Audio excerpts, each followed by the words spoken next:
जहिया तहार जय माला सोचनी करब हम सबका सोझाला होते रहे जहिया तहार जय माला सोचनी करब हम सबका सोझाला सभा बीच हंसत रहू दातावा चियार के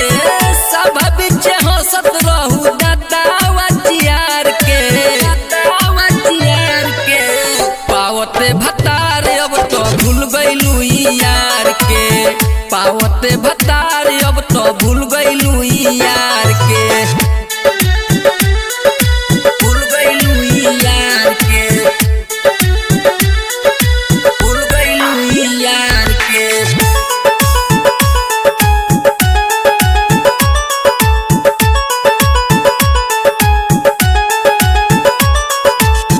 बचपन से कोइले रहलू हमरे से प्यार हो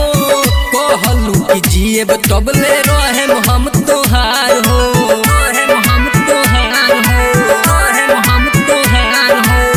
बचपन से कोइले रहलू हमरे से प्यार हो कहलू कि जिएब तबले रहेम हम तोहार हो माजा हमरा संगे मरलू ओढ़नी पसार के माजा हमरा संगे मरलू ओढ़नी पसार के पावते भतार तू तो भूल गइलू यार के पावते भतार तू तो भूल गइलू यार के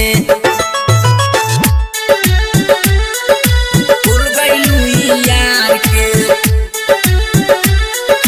भूल गइलू यार के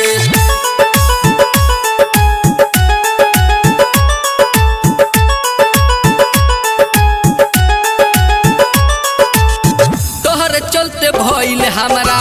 घर से पिटाई केतना ले दर्द अपन तोहके बताई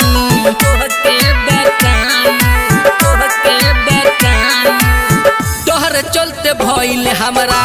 घर से पिटाई केतना ले दर्द हम तोहके बताई छोटू चौहान कह सोच तू विचार के छोटू चौहान कह सोच तू विचार के पावते भतार अब तू भूल गइलू यार के पावते भतार अब तू भूल गइलू यार के अब मुआइए दो।